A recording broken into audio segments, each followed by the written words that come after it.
وطن عزیز پاکستان میں مہنگائی نے عام آدمی کی زندگی اجیرن کر دی ہے۔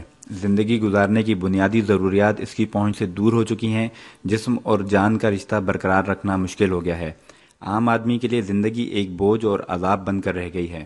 مہنگائی کا خوفناک عفریت سب کچھ نکلنے کو تیار کھڑا ہے۔ ایسے میں عام آدمی جائے تو کہاں جائے؟ گزشتہ 2 برسوں کے دوران ہوش ربا مہنگائی کے باعث ہر شہری کی زندگی فروری اور مارچ 2008 کے مقابلے میں 50% مہنگی ہو گئی ہے۔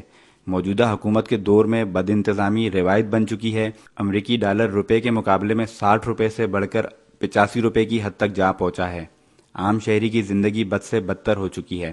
عوامی اجتماعات میں روٹی کپڑا اور مکان کے وعدے کرنے والے حکمرانوں نے حقیقتاً عوام کو مہنگائی اور جھوٹی تسلیوں کے سوا کچھ نہیں دیا، اور اس دوران روزمرہ استعمال کی چند اشیاء کی قیمتوں میں 250 سے 300% ریکارڈ اضافہ ہوا ہے۔ پھلوں کی دکانوں پر سجے ہوئے صاف ستھرے پھل اور اسٹورز پر موجود معیاری اشیاء کی قیمت اتنی زیادہ ہے کہ عام شہری انہیں دیکھ کر ٹھنڈی آ ہی بھر سکتا ہے۔ اس لیے کم آمدنی والے لوگ بچت بازاروں کا رخ کرتے ہیں، لیکن ان بازاروں میں بھی روزمرہ استعمال کی اشیاء کی قیمتیں آسمان کو چھوتی نظر آتی ہیں۔ دانا بھی 30 روپے کلو ہو گیا، آٹا بھی کہاں پہنچ گیا۔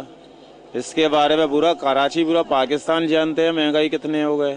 ہر چیز کے ریٹ دن بدن بڑھتے چلے جا رہے ہیں، لہٰذا ایک عام آدمی کے لیے گورنمنٹ تو ہر دفعہ یہی کہتی ہے کہ جی عام آدمی میں کوئی فرق نہیں پڑے گا، لیکن وہ میری سمجھ میں آج تک وہ عام آدمی نہیں آیا جس پہ فرق نہیں پڑتا۔ ہر آدمی کا فرق پڑتا ہے، کیونکہ آپ کی منتھلی انکم میں کوئی اضافہ نہیں ہوتا، جبکہ جو خود ریٹس آئے ہیں PSI کے اس کے تحت تقریباً 20 سے 26% اضافہ ہو گیا ہے۔ اس وقت کنڈیشن یہ ہے کہ لوگ مہنگائی کی وجہ سے اپنے بچوں کو بیچنے پہ مجبور ہو گئے۔ وزارت شماریات کے ایوریج پرائس انڈیکس کے مطابق چینی 26 روپے فی کلو سے بڑھ کر 70 روپے فی کلو کی سطح تک پہنچ چکی ہے۔ آٹا 16.5 روپے سے بڑھ کر 30 روپے فی کلو ہو گیا ہے۔ چائے کی پتی 250 گرام کا پیکٹ 65 روپے سے بڑھ کر 124 روپے کی حدوں کو چھو رہا ہے۔ مرغی کا گوشت 71 روپے سے بڑھ کر 240 روپے فی کلو کی حد سے تجاوز کر چکا ہے۔ یوٹیلیٹی سٹورز کے باہر چینی اور سستے آٹے کے حصول کے لیے شدید دھوپ اور لمبی لمبی قطاروں میں کھڑے عورتیں، مرد، بوڑھے اور بچے ایک تھیلے کے حصول کے لیے گھنٹوں انتظار کرتے نظر آتے ہیں۔ روزمرہ استعمال کی ہر چیز، سبزیاں، پھل، بجلی اور گیس اور پیٹرولیم مصنوعات مہنگی سے مہنگی ترین ہو گئی ہیں۔ گیس جو ہے گیس ہے اس کی وجہ سے ہمیں بہت مشکلات پڑ رہی ہے۔ ایک تو پیسنجر نے یہ مہنگائی ہے، ہر ایک آدمی جو پہلے رکشے کا پیسنجر تھا وہ اب یہ کوشش کرتا ہے کہ میں مزدے بس میں چلا جاؤں۔ جس کے 10 گھر کے کھانے والے، 2 کمانے والے، وہ غریب آدمی کہاں سے کرے گا پورا؟ کبھی دیہڑی لگتی ہے کبھی نہیں۔ مہنگائی تو ہر چیز میں ہے، گزارا ہونا مشکل ہو گیا ہے، لیکن کیا کریں، کام نہ کریں تو کیا کریں گے۔ بچے ہیں چھوٹے چھوٹے، سکولوں کی فیس بھی نہیں پوری ہوتی، بہت پریشان ہیں۔ یوٹیلیٹی بلز اتنے آ جاتے ہیں، آج کل بجلی کا بل اتنا مہنگا ہو گیا ہے کہ غریب آدمی کرایہ تو دے ہی نہیں سکتا سوائے ایک بجلی کے بل کے علاوہ۔ وہ کھائے گا کیا اور بجلی کا بل یا دوسرے اخراجات کہاں سے پورے کرے گا؟ ایسا لگتا ہے کہ جیسے کہ اس مہنگائی کے جن نے ہم سب کو جکڑ کر کے نا اور ایسا قابو میں کیا ہوا ہے کہ ہم نہ ادھر ہو سکتے ہیں نہ ادھر ہو سکتے ہیں۔ بتائیے، دال اگر خریدتے ہیں تو وہ بھی گوشت کے بھاؤ، گوشت خریدتے ہیں تو وہ طاقت سے باہر، کبھی مرغی بڑھی تو کبھی گھی بڑھا تو کبھی دوسری چیزیں بڑھی۔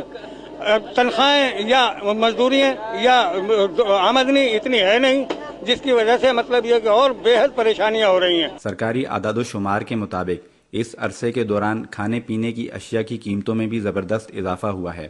گندم کی قیمت 18 روپے سے 27 روپے فی کلو، باسمتی چاول 36 روپے سے 43 روپے فی کلو، دال مسور دھلی ہوئی 31 روپے سے 123 روپے فی کلو، دال مونگ دھلی ہوئی 51 روپے سے 84 روپے فی کلو، گائے کا گوشت 122 روپے سے 267 روپے فی کلو، بکرے کا گوشت 234 روپے سے بڑھ کر 320 روپے فی کلو ہو گیا ہے۔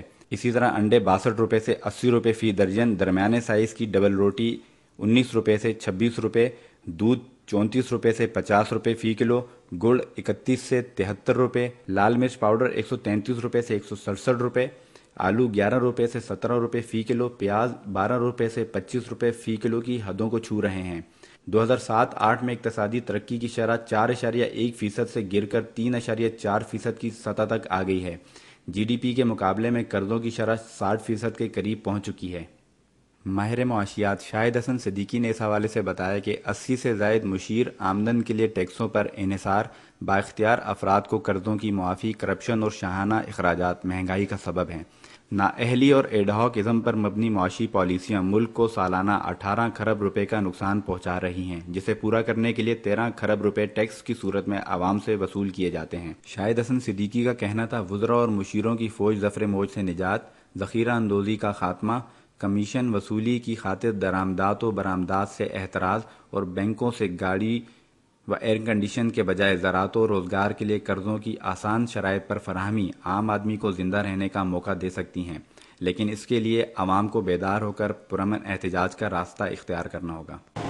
اگر حکومت بدعنوانی اور ٹیکس چوری پر قابو پا لے، مشیروں کی فوج ظفر موج کم کر کے ان کے شاہانہ اخراجات اور بیرونی دوروں پر پابندی عائد کر دے، اشیاء خوردہ نوش پر عائد 16% جنرل ٹیکس ختم کر دے، تو پاکستان میں ایک سال میں مہنگائی کی شرح 14% سے کم ہو کر 6% تک رہ جائے گی۔ کیمرہ مین آصف محمود کے ساتھ حامد الرحمان، راہ ٹی وی، کراچی۔